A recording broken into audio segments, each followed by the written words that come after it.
રાજા દશરથ જે હતા એના પુત્ર કોણ? રામ. હવે જ્યારે રાજા દશરથે આખી એક ઘટના બની અને વહેલી પરોઢે એમના પુત્રને ખાલી એટલું કીધું કે બેટા તારે 14 વર્ષ માટે વનવાસ જવાનું છે. ત્યારે ભગવાન રામ, એના પુત્ર રામે કોઈ પ્રશ્ન જ નહોતો કર્યો. હવે સમજો કે આ જ દીકરાઓ બેઠા છે, તમે ખાલી એને એમ કહો આપણે 14 વર્ષનું નથી કહેવું, પણ ખાલી એટલું જ કહેવાનું છે કે તમારે 1 મહિના માટે છે ને જવાનું છે. પહેલો પ્રશ્ન આવશે, મારો વાંક શું હતો? મેં કંઈ કર્યું? પ્રશ્ન ચિહ્ન આવી જાય. અને ત્યારે એમને એટલો વિશ્વાસ હતો એના પિતા ઉપર કે મારા પિતાએ જે વાત કરી છે ને એમાં કંઈક સમાજ કલ્યાણની જ વાત હશે, કંઈક સૃષ્ટિના કલ્યાણની જ વાત હશે. અને જ્યારે દશરથ રાજાએ ભગવાન રામને આવું જ્યારે કીધું ને કે 14 વર્ષ વનવાસ જવાનું છે, ત્યારે હસતા મુખે અહીંયાથી ગયા હતા ને ખબર જ હતી સમાજના કલ્યાણ માટે જાય છે. સતયુગની તમે વાત સમજો. શિવ અને શિવા કહેતા પાર્વતીજી, મિલન કેવું છે? શિવની વાત આવે તો મહાકાલ, અઘોરી, અને જ્યારે માની વાત આવે ત્યારે પાર્વતીજીની પ્રકૃતિ છે. જો આ શબ્દ સમજજો ને આજથી આપણે બધાને સમજવું છે. માં છે ને, માં એ કોઈ વ્યક્તિ નથી, એ પ્રકૃતિ છે. તો એવા જ શિવ અને શિવા જ્યારે બેઠા હતા કૈલાસ ઉપર, ત્યારે આવી બધી ઘટના ચાલુ હતી, વાતો કરતા હતા. તો કોઈકે પ્રશ્ન કર્યો કે મહાદેવના પુત્રો કેટલા? તો જેટલા એના રુદ્ર અંશ છે એના જેટલા ભાગ છે એ નહીં. પુત્રની વાત આવે તો પ્રથમ મોટા પુત્ર કાર્તિકેય. કૃતિકા લોકમાં એનો જન્મ થયો હતો એટલે કાર્તિકેય કહે છે એને. જ્યારે કાર્તિકેયનો જન્મ થયો હતો ને એક અગ્નિ પ્રગટ થયું હતું ને એમાંથી એમના 6 વિભાજન થયા હતા ને આખે એક કૃતિકા લોકમાં જ્યારે ગયા હતા ને એક લોક એવો હતો જ્યાં અસુરો આવી નહોતા એકતા. જ્યારે કાર્તિકેયનો જન્મ થયો ત્યારે પ્રથમ જ શિવના મગજમાં એક વસ્તુ હતી, એક વાત હતી, અને આખા સંસાર, આખા બ્રહ્માંડના મગજમાં એ વાત હતી કે હા, શિવના પુત્રનો જન્મ થઈ ગયો. તો બધા રાજી થઈ ગયા. કા?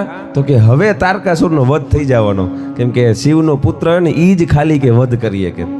તો જોઈજો ત્યારે માં છે ને, માના મગજમાં એવું થાય કે કાર્તિકેય તો હજી નાના છે, તમે ડાયરેક્ટ એને યુદ્ધ કરતા જ શીખડાવ્યું. હજી મેં તો એનો માનો પ્રેમ જ નથી આપ્યો છે ને, માની લાગણી છે. પણ પિતાના મગજમાં શું હતું? મહાદેવના મગજમાં શું હતું કે મારો જે પુત્ર જન્મ થયો એનો જન્મ જ એટલા માટે થયો છે કે આ બ્રહ્માંડમાં તારકાસુર નામની જે અશુદ્ધિ ફેલાઈ છે એને મારે દૂર કરવી હોય તો કેમ કરવી? સમાજનું કલ્યાણ મારે કરાવવું હોય તો કેમ કરવું? એટલે એને નાનપણથી શિક્ષા શેની આપવા માંડ્યા હતા? યુદ્ધની.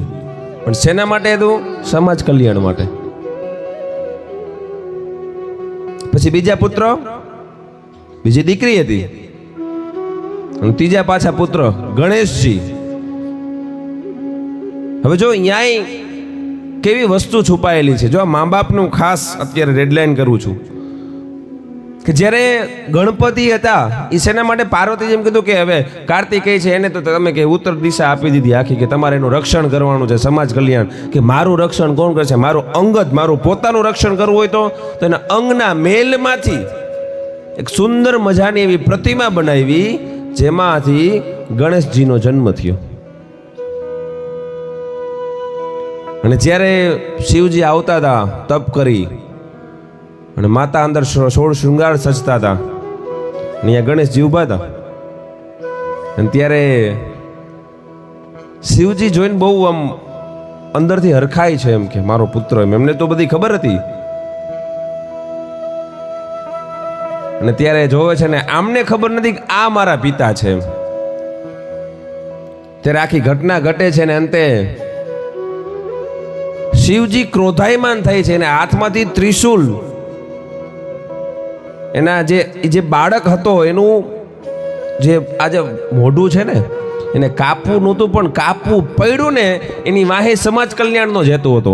તો ખાસ મા બાપને કહું છું કે જ્યારે બાળક આપણું કોઈ એવા રસ્તે હોય ત્યારે શું કરવું. એ મુખ હતું ને એ દુર્ગુણ વાળું હતું, અશુદ્ધ મગજ વાળું હતું. એ મુખનું છેદન થાય છે. અહીંયા સમજો જેવી વસ્તુ અહીંયા એ હતી. પછી બધા હાહાકાર મચી જાય છે અને પાર્વતીજી બહાર આવે છે. માનો હૃદય છે, ખાલી આપણું બાળક પડી જાય તો એ માને કેટલું થઈ જાય. કદાચ માં દોડીને જાય તો માં 2 વખત પડી જાય. એક વખત ઓલું બાળક પડ્યું ને લેવા જવા માટે માં 2 વખત પડી જાય. એમ માનું હૃદય છે, ક્રોધાયમાન થઈ જાય છે. માં શક્તિ સ્વરૂપ ધારણ કરે છે, નાખી ઘટના ઘટે છે. ને પછી ગજમુખધારી ગજાનંદ, એ ગજનું મુખ. અને અહીંયા પાછું આપણી એક આખી વાર્તા છે કે એ જે ગજ હતો ને એને શિવજી પાસે જ વરદાન માંગ્યું હતું કે મારે તમારો પુત્ર બનવું છે એકવાર. ત્યારે એ જ ગજનું મુખ ગણપતિને ચડાવશે, ત્યાંથી ગજાનંદ કહે છે ગજમુખધારી. હવે જ્યારે ગણપતિનું ગજમુખધારી આવ્યું તો એ મુખ કયું હતો કે જે હાથી હતો ને જેને પુત્ર બનવું તો શિવજીનું, એ સગુણ હતો. તો અહીંયા 2 ઘટના છે કે કોઈ પિતાએ પુત્રનું આ જે છે ને અહીંયા ગળેથી કોઈ એનું છેદન કે એનું મૃત્યુ નથી કર્યું, અવગુણ જે હતા, જે અશુદ્ધિ હતી ને એનું છેદન કર્યું. એટલે ખાસ તમારે જોવાનું છે જ્યારે તમને એવું લાગે ને કે મારું બાળક કોઈ એવા અશુદ્ધ જગ્યાએ કોઈ અવગુણના રસ્તે જાય છે ને ત્યારે આ વસ્તુનું છેદન કરજો અને એને ગજમુખ બનાવજો. એવા વિચારોની વાત છે અત્યારે. અને ખાસ 14 ફેબ્રુઆરી એટલે આપણે ખબર છે બધા વેલેન્ટાઇન ડે. ખબર નહીં આ સત્ય વાત બોલાય છે. સ્ટેજ જગ્યા છે ક્યાંથી આવ્યું જ ખબર નથી પડતી. પાશ્ચાત્ય સંસ્કૃતિ, પશ્ચિમી સંસ્કૃતિ આવી ગઈ છે જ નહીં આવી કઈ વસ્તુ. વેલેન્ટાઇન ડે શું વેલેન્ટાઇન ડે. પણ બહુ ધન્યવાદ બધા મારા રાવલ સાહેબ, કાંજીયા સાહેબ અને બધા પરિવારને કહું છું કે આવો ધાર્મિક પ્રસંગ આપણે અત્યારે બધા ઉજવવા ભેગા થયા છીએ. માતા પિતા પૂજન દિવસ. જોકે આપણે એક દિવસ ઉજવી છીએ પણ ખરેખર તો આ રોજિંદી ક્રિયા છે, આ સનાતન ધર્મ છે. આ માતા પિતાનું પૂજન કરવું. અને જે બાળક સનાતન ધર્મને માને ને એ હંમેશા મા બાપને પગે લાગીને આવતો હોય. અહીંયાથી સનાતન ધર્મની શરૂઆત છે. કોઈ રેલી કાઢવાની જરૂર નથી, કોઈ આંદોલન કરવાની જરૂર નથી. આપણે બહુ વાતો સાંભળી કે સવારે ઉઠીને મમ્મી પપ્પાને પગે લાગો, માતાજીને પગે લાગો, ચાંદલો કરીને આવો, બહુ સાંભળતા હશો. પણ હવે હું તમને એક અર્થ કહું કે પગે લાગવું શું કામ મા બાપને. તમે ઘણી વખત મંદિરમાં જાઓ પછી કોઈ ફોટો જોવો આપણે દેવી દેવતાઓનો તો એની પાછળ આમ ચક્ર હોય, ખબર છે? જોતા હશો તમે, ચક્ર હોય અલગ અલગ કલરના. માતાજીને હોય, કોઈ દેવી દેવતાઓને હોય. એ શું છે એ ચક્ર? એને આભા કહેવાય. ઓરા ઇંગ્લિશમાં જેને આપણે કહીએ છીએ આભા. આભા એ આભા શું છે તો જેટલી બી વ્યક્તિનો, જે બી સજીવનો, સમજો વ્યક્તિને, જે બી સજીવનો આ પૃથ્વીની ધરા ઉપર જન્મ થાય ને એની એક આભા નક્કી થઈ જાય છે. તો હવે મા બાપને પગે લાગો છો ત્યારે શું મળે છે આપણને? અને ખાસ યાદ રાખજો, પગે લાગવું ને પગે પડવું એ બે અલગ. પગે લાગવું કોને કહેવાય ને પગે પડવું કોને કહેવાય? અહીંયા સુધી વાંધો નથી, પણ મા બાપને પગે ન પાડતા. ખરે ને, મમ્મીઓ ઘણી વખત ભાઈ સાહેબ નાઈ લેને, અરે ભાઈ તે તો કંટાળ, આમ આમ કરે, આમ કરે ને, કંટાળો લાવી દીધો તે તો આવું કરે. ત્યાં સુધી ન પહોંચતા. અને ત્યારે ખાસ વસ્તુ, આ બે વસ્તુનો તફાવત તમને કહું કે તમે જ્યારે ઘરેથી આવો છો, હું એવી જ આશા છું કે આ જેટલા દીકરા દીકરીઓ બેઠા છે બધાય રોજ મા બાપને પગે લાગીને આવતા છે. પણ તમે જોઈજો, પગે લાગતા નથી, પગે પડો છો. એ સાબિત તમને કરું. તમે જ્યારે આવો છો બધું કમ્પ્લીટ થઈ ગયું, મમ્મીએ મસ્તનો નાસ્તો બનાવી દીધો, બેગ કમ્પ્લીટ છે, ચાલો બસ આવી ગઈ છે સ્કૂલની, તમે શું કરશો? મોડું થાય છે આમ કરીને જાય ને, એ પગે પૈડા કહેવાય. પગે લાગવું એટલે શું? તમારે જો એની જે આભા છે એ આભા એટલે મા બાપની પોઝિટિવિટી, એ આભા ઈ જ છે, જેની જેટલી પોઝિટિવિટી એટલી એની આભા મોટી. અને જ્યારે આજ પછી મા બાપને પગે લાગો તો કેવી રીતે લાગવું? જમણા પગના અંગૂઠાને સ્પર્શ કરજો તો જ પગે લાગ્યા કહેવાય, બાકી પગે પૈડા કહેવાય. અરે વાકું વળવું કોઈ નથી ગમતું, ખાલી આમ જ કરના આ શું? અને જ્યારે મમ્મી અને પપ્પા કે કોઈ બી વડીલ એમ કે ને આશીર્વાદ બેટા, એ આશીર્વાદ શબ્દ જ્યારે તમારામાં ટ્રાન્સફર થાય ને, એ એની પોઝિટિવિટી, એની આભા તમારામાં ટ્રાન્સફર થાય છે, એ કામ આવે છે. અને ખાસ મા બાપને પણ એક ચેતવવા જેવી આ સમયની વાત છે એટલે કહું છું. અને શિક્ષણ જગતમાં બેઠા છે, કેમ કે માનો હૃદય એવું હોય. એક બેન હતા સાહેબ, સ્કૂલે આવ્યા ને એટલે એક નાનકડી એની ફરિયાદ હતી એમ કે મારું છોકરું રહ્યું ને કે અહીં સ્કૂલ આવ્યા પછી કે નમાલું થઈ ગયું. લે, સ્કૂલે આવ્યા પછી નમાલું થઈ ગયું? હા, કે ડરપોક થઈ ગયું. હાવ કે ઘરમાં જ રહીએ. અરે અહીંયા મોબાઈલ છે, ઘરમાં રહેતું નથી. ત્યારે એક શિક્ષકે સુંદર મજાનો જવાબ આપ્યો. એક સેમિનાર મસ્તનો હતો કે કામ કરો તમે આવો કહીએ, હું તમને એક ચિત્ર દઉં ને કે સેમિનાર બને ચાલુ, તમારે ખાલી ચિત્રને જોવાનું છે. એ ચિત્ર શેનું હતું ખબર છે? કોસેટોનું. ઈયળનો જન્મ કેમાંથી થાય? કોસેટોમાંથી. હવે આપણા ઋષિમુનિએ કીધેલું છે કે જો અત્યારનું સંતાન સારું હોય કે ખરાબ હોય, એ તમામ જો કોઈને નક્કી કરે ને તો એ મા બાપ જ કરી શકે.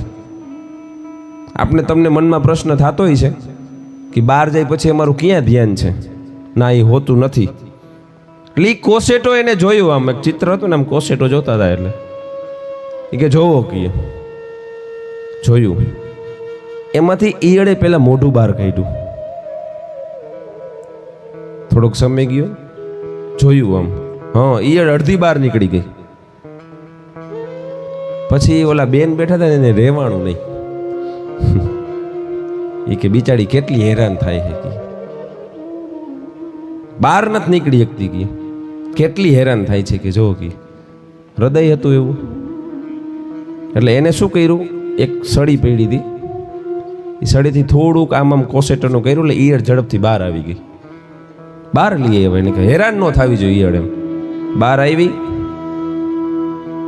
અમુક સમય ગયો, પાછા એ શિક્ષકે બેનને ભેગા થયા. પછી બેને પાછો પ્રશ્ન કર્યો. હવે સમજવા જેવી વસ્તુ આવે છે કે આ હજી કેમ પતંગિયું નો બન્યું? ઈયળમાંથી જ પતંગિયું બને ને, એ કે ઉડતું કા નથી? ત્યારે ઓલા શિક્ષકને ખબર નહોતી, પણ તીરછી નજર હતી. એને એટલું કીધું કે આ હળી કોને કરી? અહીંયા કોઈ હળી કરી છે કે એ હળી શું? જો તમને કહું છું કે આ હળી કોને કરી કે અહીંયા? એ કે કેમ હળી એટલે? એ કે કોકે આને કે છે ને હજી એનો જન્મ નહોતો થવાનો, હજી એને મહેનત કરવાની હતી, હજી એને તપવાનું હતું, એને પહેલા એને કે બહાર કાઢી. તો કે એ તો આમ મેં કોસેટો થોડો કામ કર્યો એટલે કે મને એવું લાગ્યું કે ઈયળ હેરાન થતી હતી, એટલે ઈયળ આમ બહાર આવી. તો કે હવે તમે એટલું યાદ રાખજો, આ આજીવન ઉડી નહીં શકે, આખી જિંદગી આ પતંગિયું જ નહીં બને અને આ ઉડી જ નહીં શકે. તો તમને ક્યારે એવું નથી લાગતું ને કે આપણે એક નાનકડી ભૂલ થઈ છે? મને હમણાં વાત ગમી, તુષારભાઈ પૈજા મારા મોટા ભાઈ હમણાં વાત કરી કે અમારા બાળકો જાતે જ બધું સાઉન્ડ હેન્ડલ કરે છે, તબલા ના બધું જોયું આવીને બાળકો જ બધા કરતા હતા. હવે સમજો અહીંયા જ આ તો એક ઉદાહરણ છે, શિક્ષણની જગ્યા છે. કોઈ બાળક શેરીમાં વારતું હોય તો તમે શું કરશો? શું કરશો? આપણે પહેલી ફરજ શું આવશે? હાલ ને હવે ઘરમાં વયો જા, મેલા થઈ જાય કપડાં. એ ઓના જેવી વાત છે. ઈયળને તમે ઝડપથી બહાર કાઢો છો. એને અહીંયા એ શીખો બેટા, આ વસ્તુ પણ જરૂરી છે. જો તમે તમારા બાળકને તપાવશો નહીં તો એ પતંગિયું નહીં બને. એને હેરાન થવા દ્યો, એ હેરાન થતા નથી. નાનપણમાં એને જે મહેનત કરે છે ને એને કરવા દ્યો, તો જ એ પતંગિયું બનશે ને તો જ ઉડશે. બાકી એવી લાગણી દર્શાવી કે મારું બાળક તો કે ડરપોક થઈ ગયું. ડરપોક થયું નથી, આપણે કર્યું છે. એને નીકળવું તું જ બહાર.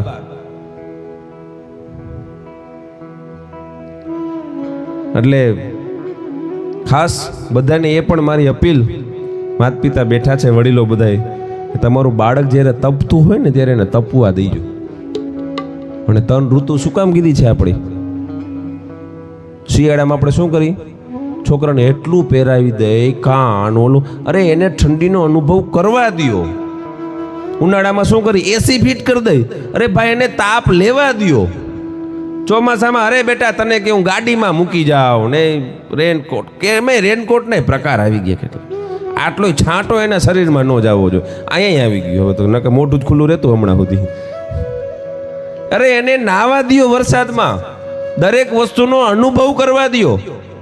એ હેરાન થતા નથી, આપણે કરી છીએ. એને ઉડવા દ્યો.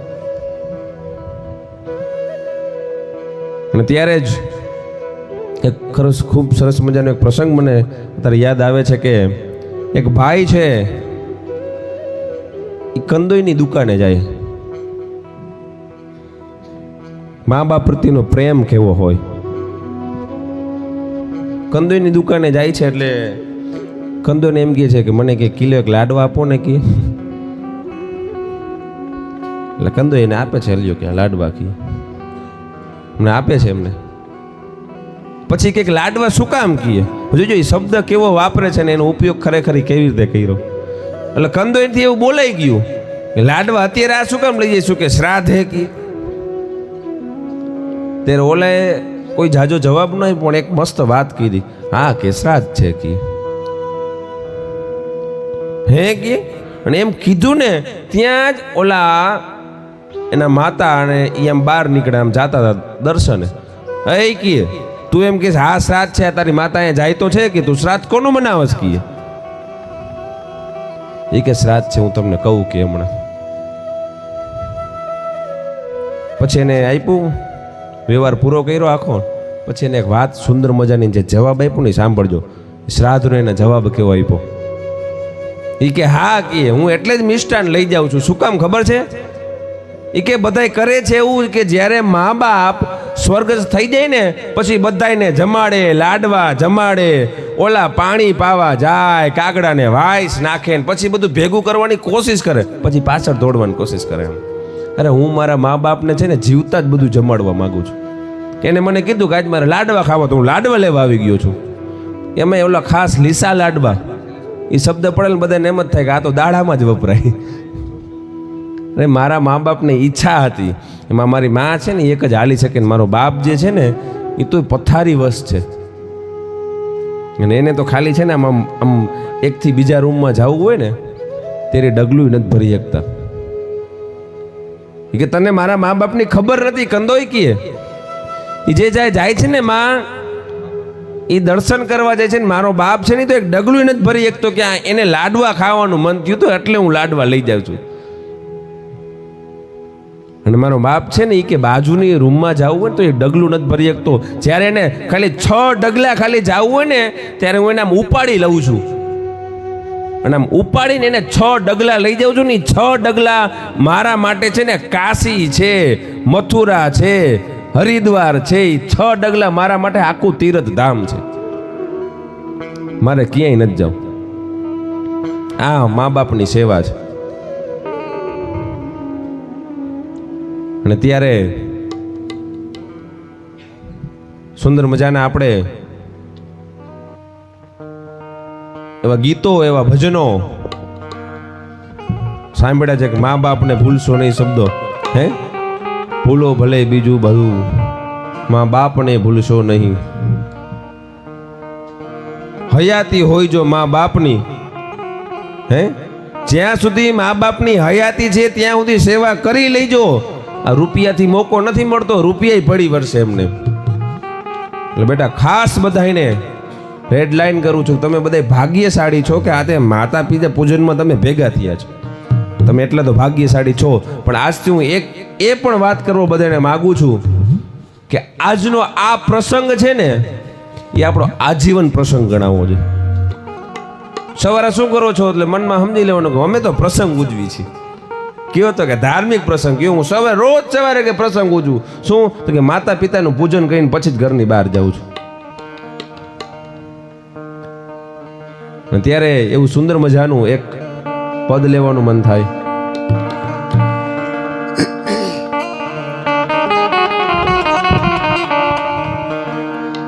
માવતરની બલિહારી જગતમાં, મા બાપની બલિહારી રે. ઓજી શિવ શક્તિનું રૂપ જાણી લેજો ભાઈ, શિવ શક્તિનું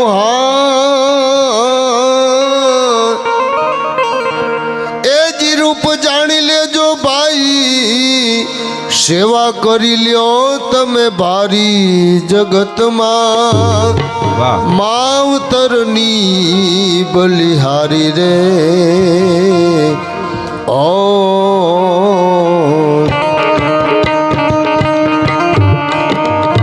માવતરની બલિહારી શિવ શક્તિનું રૂપ જાણી લેજો જગતમાં. આ શિવ શક્તિનું રૂપ છે. વાહ શૈલેષભાઈ. રામ પ્રભુજીએ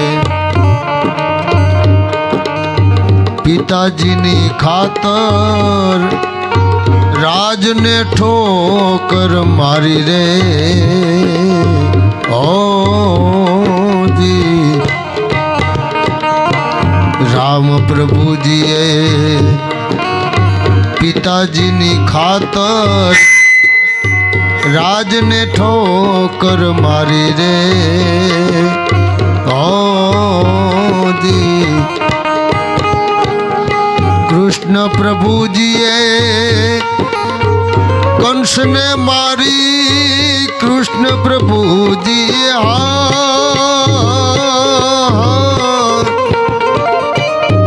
એ જી કંસને મારી. માવતરને લીધા એને ઉગારી જગતમાં, મા બાપની બલિહારી રે. ઓજી વાહ.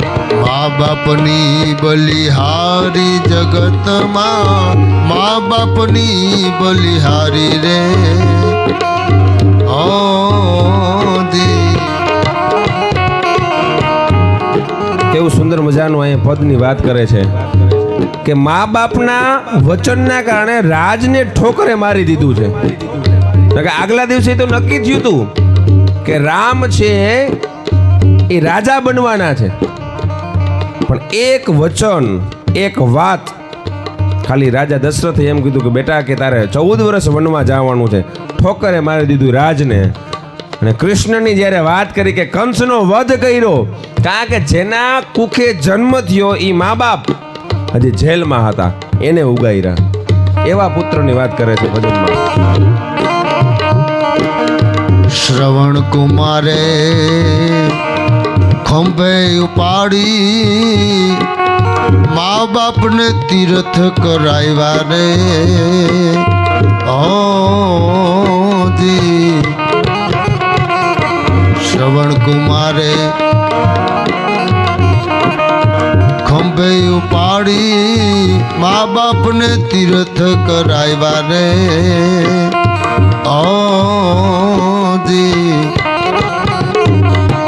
ગણપતિજીએ પ્રદક્ષિણા કરી. ગણપતિએ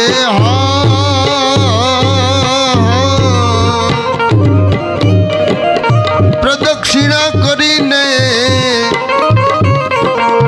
માવતરનો મહિમા વધાર્યો જગતમાં. મા બાપની બલિહારી રે.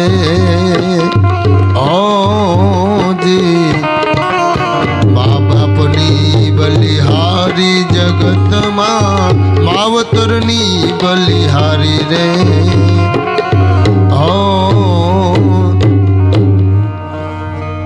વાહ. શ્રવણ કુમારે મા બાપને તીર્થધામ કરવું હતું, પણ શ્રવણજી જે હતા ને એના મા બાપ આંખેથી જોઈ નહોતા શકતા, ચાલી નહોતા શકતા, હૃદયથી અનુભવ બહુ મોટો કરીતા હતા. ત્યારે શ્રવણે એ મા બાપને તીર્થધામ કરાવ્યું હતું. કેવી રીતે કે એક કાષ્ટ એક લાકડી અને બંને બાજુ એક સુંદર મજાની એવી નાનકડી એવી એમ કહેવાય ને કે કુટિયા જેવું બનાવ્યું, અને એમાં મા બાપને રાખી અને આખું તીર્થધામ એમને કરાવ્યું હતું. આવા પુત્રોની વાત છે અત્યારે. અને ત્યારે આજે બધા જ્યારે માતા પિતા પૂજન દિવસે ભેગા થયા હોય અને ત્યારે કહેવાય ને કે રાવલ સાહેબ અમારા ખાસ ભૂદેવ છે અને પોતે એમને બહુ ઈચ્છા છે આ વસ્તુ. અત્યારમાં લીપમાં જ્યારે ઉપર ચડતો હતો ને સાહેબને મેં કીધું કે કયા ધોરણના વિદ્યાર્થીને હું પૂછતો હતો સાહેબને, અને ત્યારે બહુ મસ્ત વાત કરી કે અમારો ખાસ એક મસ્ત પ્રયાસ એ છે. પ્રયાસને હું તો કહું તો કે આમ દંડ લઈને નીકળી ગયા છે, જ્વાળા લઈને નીકળી ગયા છે કે આ કરવું જ છે એમ. કે આજ બધા શું કરશે વેલેન્ટાઇન ડેમાં? જો સમજજો આ વસ્તુ આપણે તો આમ તો સમજવાની જ નથી. વેલેન્ટાઇન ડે છે જ નહીં કાંઈ. આજનો દિવસ એટલે માતા પિતા પૂજન દિવસ, ને આજનો જે દિવસ છે એ આપણે સનાતન બનાવી નાખવાનો છે. મારે અને તમારે બધાએ ભેગા થઈને આજે પ્રણ લેવાનું છે. અને આજે આ જેટલા બેઠા છે એ બધાને કહું છું, તમારા ખાલી બે જ વ્યક્તિને વાત કરવાની છે, આડોશ પાડોશને, કે આજનો દિવસ એટલે માતા પિતા પૂજન દિવસ.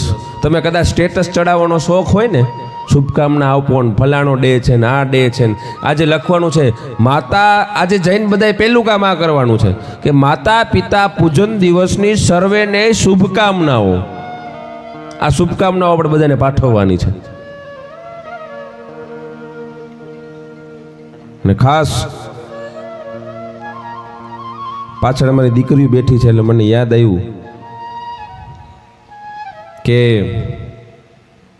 મા અને બાપ, જો મા વિશે સાહિત્યકારોએ ઘણું લખ્યું છે, ઘણી કવિતાઓ લખી છે. એક કવિતા બોલો પિતા માટે લખાયેલી છે, બધાને ખબર હશે કદાચ. આજે હું એક પિતા માટે વાત કરવા માંગુ તો એક દીકરી છે ને એના સમયાંતરે મોટી થતી ગઈ, જુવાન થઈ, વિવાહનો પ્રસંગ નજીક આવ્યો, વિવાહની વાત થઈ, અને આપણા સૌરાષ્ટ્ર હિન્દુમાં વાત છે કે દીકરીને છે ને આપણે આપી. શું કામ? કે મારી દીકરી જે જગ્યાએ જવાની છે ને એ હેરાન ન થાય, એટલે હું બધી વસ્તુ આપું છે ને આપણે કરિયાવર કહી છે. તો એમાં વાસણ જ્યારે આપતા હતા ત્યારે કંસારાની દુકાને એના માતા પિતા અને દીકરી બેઠી હતી અને કંસારે બધું વાસણ કાઢ્યું, પછી નામ લખતા હતા. આમ નામ લખવા જતા હતા ને ત્યારે દીકરીએ ના પાડી કે મારા પિતાનું નામ અહીંયા લખતા નહીં તમે કહી. ત્યારે કંસરાને તો આમ ઝાટકો લઈ ગયો. કાં કે પિતાનું નામ નથી લખવું? કે ના, હું કહું છું કે મારા પિતાનું નામ એમાં લખતા જ નહીં તમે કે એવું કેમ બેટા? કે તારા પિતા માતા આટલું બધું તને કરિયાવર આપે છે ને અંદર નામ નથી લખવું તારે? અરે નામ એમાં ન લખતા એનું કારણ એ છે, હવે જોઈજો દીકરી અને પિતા એની લાગણી કેવું હોય ને પિતા વિશે કેવી વાત કરે છે એ કેવું. એટલે કે લખવાની ના પાડું છું. જ્યારે હું આ વાસણ લઈને કરિયાવર લઈને જઈશ ને, મારા સાસરે જઈશ ને, ત્યારે મારે રોજ સવારે ભાત રાંધવા પડશે, મારે રોટલી કરવી પડશે, મારે શાક કરવું પડશે. અને એ બધું જ્યારે હું રાંધતી હઈશ ને ત્યારે એ જે વાસણ જે હશે ને આ જ વાસણ હશે ને કે કંસારાભાઈ, હા તો કે બેટા તારે આમ જ રાંધવું પડશે. આ તપેલામાં તું શાક રાંધીશ, આમાં તું ભાત મૂકીશ, ભાતના આંધણ મૂકીશ. હા કે આ જ વાસણમાં કે હું મૂકીશ ને એ વાસણને હું ક્યાં મૂકીશ? તો કે ચૂલા ઉપર. હા તો એ ચૂલો જ્યારે પ્રગટે ને ત્યારે એ વાસણમાં તાપના કારણે કાળો ડાઘ લાગશે, અને મારા પિતાના નામ ઉપર ખાલી કાળો ડાઘ લાગે ને એ મને નથી ગમતું. એટલે કહું છું કે મારા પિતાનું નામ એ લખતા નહીં. આ વેદના ખરેખર વિચારજો. પિતા વિશેની વાત છે ને અહીંયા એ વસ્તુ સમજવા જેવી છે. માને શું કામ પ્રકૃતિ કીધી? મેં શું કીધું કે માં કોઈ વ્યક્તિ નથી, એ પ્રકૃતિ છે.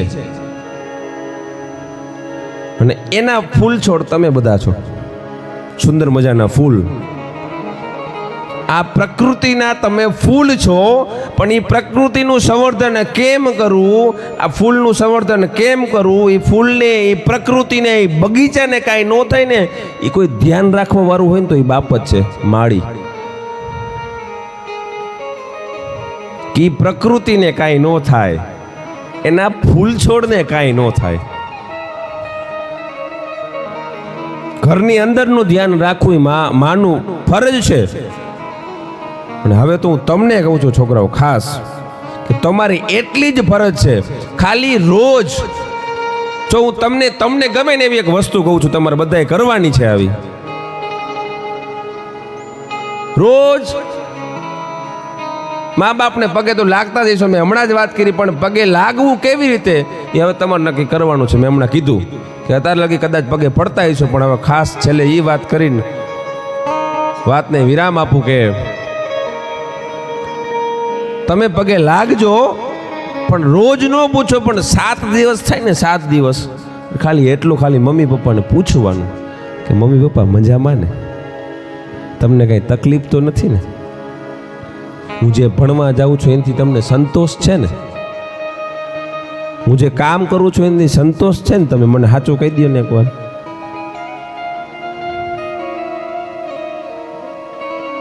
હું તમારી વાત કરું એ તમને ગમે છે? આવો પ્રશ્ન કરજો. તમે જઈમાં જો જઈને ખાલી બપોરે રોજ જાઓ ને, સાંજે જાઓ ને, એટલે મમ્મી પપ્પાને પૂછવાનું, મમ્મીને પૂછવાનું કે મમ્મી તમે જઈમાં? પહેલાં તો છે ને એક કુટેવ કાઢજો, મમ્મી તું જઈમી? મેં તને નહોતું કીધું બટેકાનું બનાવવાનું, તો તે ભીંડાનું શાક કરી નાખ્યું. તને ને તું ને આપણું ધર્મ નથી, આપણું શાસ્ત્ર નથી. પ્રકૃતિ છે, માતા છે, આટલો ખાલી સુધારો કરો. મારે આજની વેદના છે સાહેબ, કે હું આ ઘણી વખત જોતો હોઉં છું. મારા મોટા ભાઈનો ઘણી વખત આવી વાત કરું કે અત્યારનું સંતાન તમે જુઓ, માતાને તુકારો જ દે છે ડાયરેક્ટ. તને નહોતું કીધું મેં મારા ટી-શર્ટ પહેરવાનું? અરે તને નહીં, તમે કેની યારે વાત કરો છો એ પહેલાં જોઈ લ્યો. આ જ વાત તમે પપ્પાને કીધી હોય તો આવે ને? આવે કે ન આવે? ભલે આમાં એક વાત એ છે કે માતા હશે ને, બાળક માતા પાસે બધું પ્રેમ ને લાડ કરીએ કે એક આ સુધારો ખાસ કરવાનો છે. તને ને તું નહીં, આ પ્રકૃતિ જે માતા છે. અને ત્યારે અંતે ખાસ એ કહું છું કે રોજ નહીં, પણ એક અઠવાડિયામાં એક વાર ફિક્સ કરી નાખો. તમારે શું કરવાનું ખબર છે? મમ્મી પપ્પાને ઊભા રાખવાના, ઊભા રાખવાના. હૃદયથી એક વાત કરવાની. શું ખબર છે તમને? બહુ મન થાય ને, વેલેન્ટાઇન ડે છે, જો સાહેબ બેને આપણે કોલોબ્રેશન કરવું હોય કેમ કરાય? ઊભું રહેવાનું અને મમ્મી પપ્પાને કહેવાનું. અને ખાસ તમે એક્સેપ્ટ કરજો, તમારા વાતને એક્સેપ્ટ કરવાની. અને સામે તમારે જવાબ આપવાનો, કહેવાનું mummy papa I love you, હું તમને પ્રેમ કરું છું.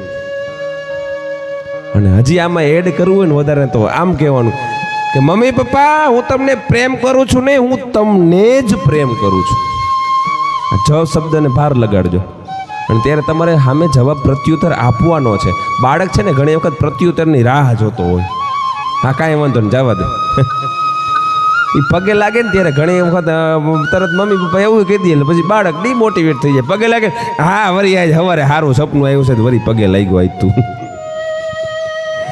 અરે સામે રિસ્પોન્સ આપો, એને રાહ છે એક વસ્તુની. હું તો એમ કહું છું કે અઠવાડિયે એક વાર આપણે જ ઉજવવાનો છે. રવિવાર સમજો કે રવિવાર શું કરવાનું? ચોકલેટ ડે નહીં, સામે સામે ગોળ ખવડાવો. અરે ભાવતી મીઠાઈ સામે સામે ખવડાવો. મમ્મી પપ્પાને ભેટી લ્યો. કોઈ હક ડે બાર મનાવવા જવાની જરૂર નથી. મમ્મી પપ્પાને ભેટી લ્યો. ને અંતે હવે શું કહેવાનું? 14 ફેબ્રુઆરી છે એને અનુલક્ષીને વાત કરી તો શું કહેવાનું? Mummy papa I love you. અને તમારે સામે પ્રત્યુત્તર આપવાનો છે, આઈ લવ યુ ટુ. બેટા હું તને એટલો જ પ્રેમ કરું છું. અને તમે જ લગાવી શકો, હું પણ તને જ એટલો પ્રેમ કરું છું. અને આ સાચી વસ્તુ છે આખી.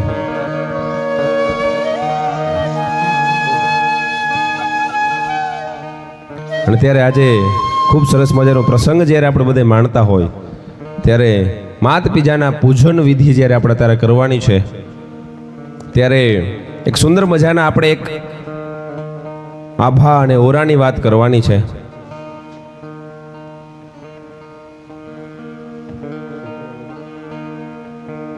ત્યારે માતા પિતા પૂજન દિવસ મેં હમણાં વાત કરી હતી ને, આપણે હમણાં આજે વિધિ પણ આપણે એવી રીતે જ કરવી છે કે જમણા પગનો અંગૂઠો હોય કે અંગૂઠાનું મહત્વ શું હોય, ત્યાંથી આપણે વિધિ કરાવી હોય તો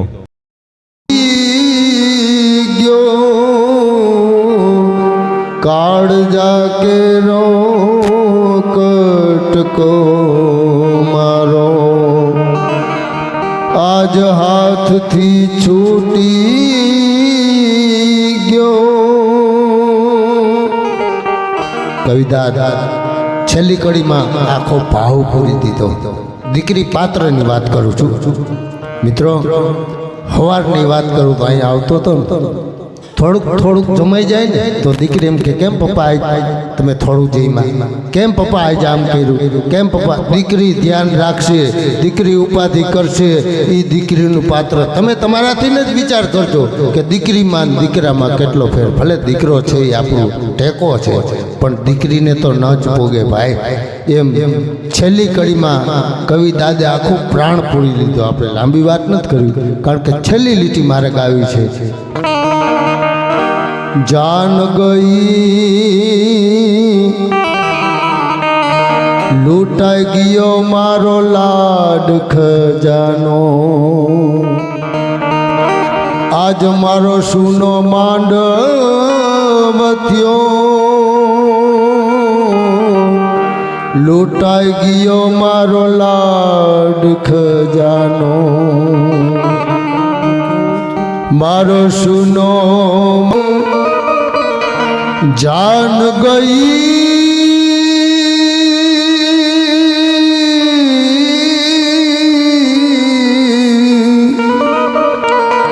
જાન ગઈ મારી જાન લઈને, દાદ હું જોતો રહ્યો. જાન ગઈ મારી જાન લઈને, દાદ હું જોતો રહ્યો. કાળજા કેરો કટકો મારો આજ હાથથી છૂટી ગયો. મમતા રૂવે જેમ વેણુમાં વીડલો ખૂટી ગયો. કાળજા કેરો कटको ओ मात पिता तुम्हें वंदन, मैंने किस्मत से तुम्हें पाया, मुझे इस दुनिया में लाया, मुझे बोलना चलना सिखाया। ओ मात पिता तुम्हें वंदन, मैंने किस्मत से तुम्हें पाया, मुझे इस दुनिया में लाया, मुझे बोलना चलना सिखाया।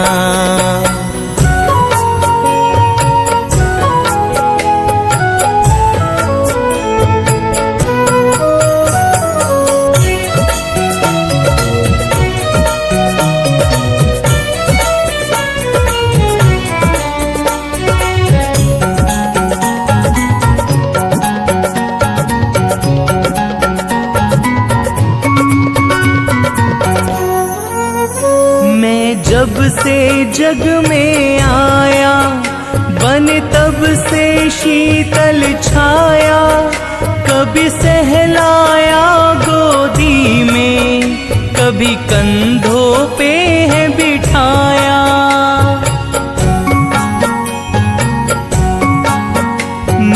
जब से जग में आया, बन तब से शीतल छाया, कभी सहलाया गोदी में, कभी कंधों पे है बिठाया, मेरे सिर पर हाथ रख कर बस प्यार ही प्यार लुटाया।